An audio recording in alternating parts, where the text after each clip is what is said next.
Sir विधायक दरमा बढ़ला पुणी 3 गुण हो गला दरमा को मिश्र प्रतिक्रिया किसी विधायक कहते दरमा जदि बढ़ी आम गरीब को दान करदू विरोधी दल नेता हिसाब से सामिल होते कि शासक दल किसी विधायक कहते आहरी कम हो आगे बढ़िया आवश्यक था पूरा प्रतिक्रिया को नहीं आपण मतामत कौन रही हाथी दांत जहा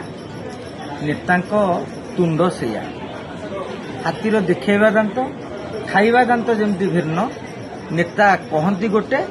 करती आ गोटे केमिति लक्ष्मण मुंडा कहले मु ए बिल को विरोध करती कौ दिन विरोध करते से दिन से विधानसभा विरोध करछंती कि परवर्ती समय रे से कहले विरोध करछंती ताको दल कहूछ आमे विरोध करछु किंतु से कहले नी मु आ दरमा टंका नेबिनी विरोध होला कथा ना कांदुथा जहाँ पाऊँ बांधुथा नाई नाई दल कहते ना आप टिके पिला देवे 100 टका रखीथा नाई नाई नाई नाई गाँ गले देखी ना कि नहीं से आराम से खुशी है माने ऊपर देखा बापा मना कर बो मना कर टका नेबिन ये आम नेता कथार लक्ष्मण मुंडा पार्टी गला बाबू सिंह कहले मु गरीब लोक दान करी सरकार नहीं कि पैसा तापर दान करेंगे ना नाई नेबेनी जदि नेबे तुम अकाउंट गला ना तुम कौ बाटर खर्च कल गोटे नेता मासक पाखापाखि 5 ରୁ 6 लाख टका खर्च करते यहाँ सत्य बहुत लोक प्रतिदिन 20-25 जन लोक आसती क्या गोटे मेडिकल पड़ी 2000 माने बाबू सिंह से 2 लाख टू 2000 टका देवे जो आगुरी दौले माने ये जो जिन कन्फ्यूजन जदि तुम ये पैसार लोभ ना गरीब को दान करी ताले सीधा सड़क नवीन बाबू लिखि सरकार गरीब को दान कर नवीन बाबू लिखिले मुख्यमंत्री को जे मुझे वर्धित टंका देदेवी किंतु नवीन बाबू स्पष्ट कले कि ए दरमा वृद्धि को समर्थन करुछंती ना नहीं जेहेतु से मना करना एपटे दरमा वृद्धि को समर्थन करवा सेपटे मु पैसा देदेवी कौन पाई पैसा देदेवे नवीन बाबू 100 कोटी टंकार मालिक से निजे देखते मोर 71 कोटी टकर प्रॉपर्टी अच्छी तांकर मासकू वर्षकू 92 लाख टका रोजगार आईटी रिटर्न जहाँ देखते देदेवे आप जानते मकरंद मुदुली कथा शुणी रायगढ़ जो स्वाधीन प्रार्थी जीति गतर 20,000-25,000 टका रोजगार मत कहले से रिटर्न केमिति करदेवे गोटे एमएलए खर्च आजिकल तेल बढ़ी मत जदि पचरा जाए स्पष्ट भाव में कहूँ मु स्पष्ट भाव में कहबी विधायक दरमा बढ़िया कथा किंतु एते परिमाणर ताको आमे ग्रहण करि पारु लाख टका था से 1.5 लाख टका होता कि 1,60,000 होता जेहेतु परिवर्तित परिस्थिति टेक्नोलोजी जुगरे आपणकर कंप्यूटर लोक कंप्यूटर चलेवा लोक एम सब आवश्यकता रही आपण से दृष्टिकोण लिखिपारे कहीपर किंतु आपण 3.5 लाख टका मु ग्रहण कर मोर यहाँ हूँ स्पष्ट मत यहाँ ठू मच बहुत अधिका हो जाऊँ एवं आउ जदि दल हिसाब से देखा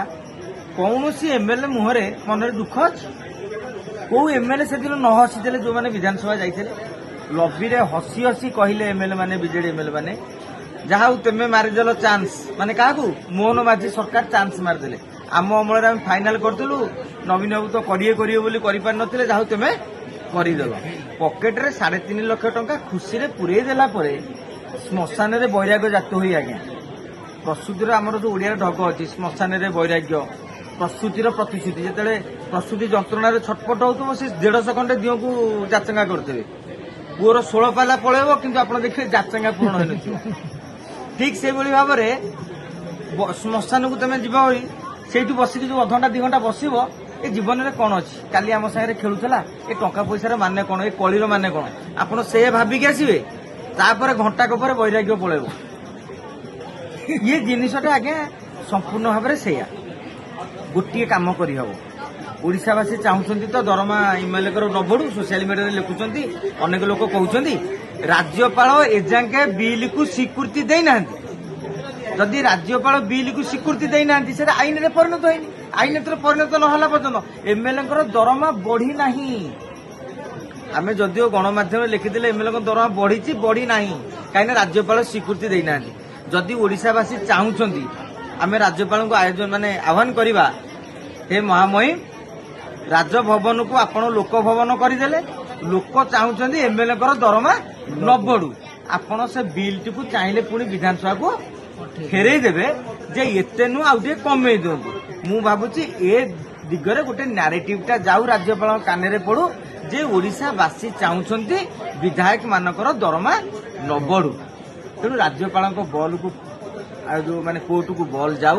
ଏବଂ ରାଜ୍ୟପାଳଙ୍କୁ ଅନୁରୋଧ କରିବେ। ଆଉ ଯେତେକ ନେତାଙ୍କ କଥା ଶୁଣୁଛନ୍ତି, ଆଜି ଯେ ଆପଣ ଲକ୍ଷ୍ୟ କରିଥିବେ ଯୋଉ ବିଜେଡି ନେତାଟି ଖୁସି ହେଇଯାଉଥିବେ ଯେ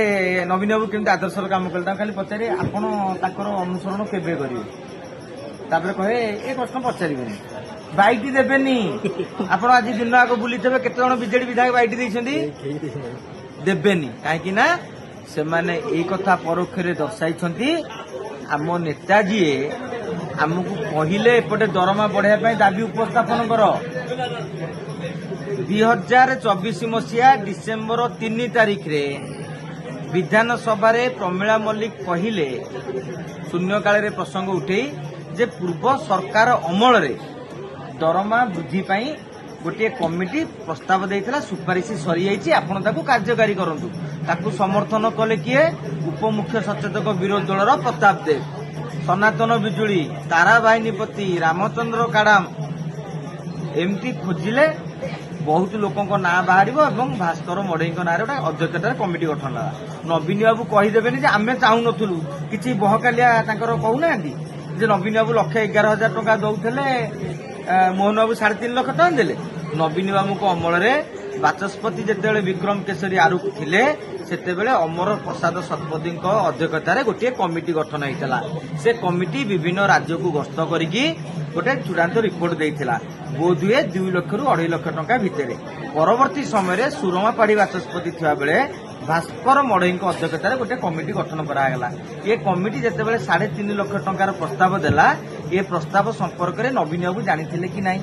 ବିଜେଡି ଜାଣିଥିଲା କି ନାହିଁ, ଏବଂ ଯେତେବେଳେ ବିଧାନସଭାରେ ଗୋଟେ ବିଲ୍ ପାରିତ ହୁଏ, ବିଲ୍ର କପି ଆପଣଙ୍କୁ 48 ଘଣ୍ଟା ଭିତରେ ପ୍ରଦାନ କରାଯିବାର ବିଧି ରହିଛି। ସେତେବେଳେ ବି ବିରୋଧୀ ଦଳ ନେତା ନବୀନ ବାବୁ ଜାଣିଥିବେ ଯେ 3,50,000 ଟଙ୍କା ଲେଖା ହେଇଛି। ଆପଣ ଆଟଲିଷ୍ଟ ଆପଣଙ୍କର ବିଜେଡିର ନେତାମାନଙ୍କୁ କହିଥାନ୍ତେ 2 ଲକ୍ଷରୁ 2.5 ଲକ୍ଷ ବଢାନ୍ତୁ, 3.5 ଲକ୍ଷ କରନ୍ତୁ ନାହିଁ। ସେତେବେଳେ ଆପଣ ବିଧାନସଭାରେ ନିଜେ କହିଲେନି, ଆପଣଙ୍କ ଦଳର ବିଧାୟକ ମାନେ ସମର୍ଥନ କଲେ। ଆଜି ଯୋଉ ଡ୍ରାମାବାଜି, ବହୁତ ଲୋକ କହୁଛନ୍ତି ସମର୍ଥନ କାହିଁ କରିବାନି, ବଢିଆ କାମ। ଯିଏ ଯେତେ ଟଙ୍କା ସରକାରଙ୍କୁ ଦେଇପାରିବ ସେଇଟା ଭଲ।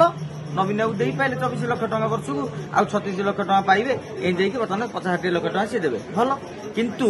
ଆପଣଙ୍କ ଆଦର୍ଶରେ ବିଜୁ ଜନତା ଦଳର ବିଧାୟକ ମାନଙ୍କୁ ଯଦି ଅନୁପ୍ରାଣିତ କରିଥାନ୍ତେ, ଅନ୍ତତଃ ପକ୍ଷେ ସାରା ରାଜ୍ୟରେ ଇଏ ଗୋଟେ ବାର୍ତ୍ତା ଯାଇଥାନ୍ତା ଏବଂ ଆପଣ ଜଣେ ଆଦର୍ଶବାଦୀ ନେତା ବୋଲି ବାର୍ତ୍ତା ଯାଇଥାନ୍ତା। କିନ୍ତୁ ଏହା ନ କରିଥିବାରୁ ଆମେ ଏକଥା କହିବୁ, ହାତୀର ଦେଖେଇବା ଦାନ୍ତ ଗୋଟିଏ, ଖାଇବା ଦାନ୍ତ ଗୋଟିଏ।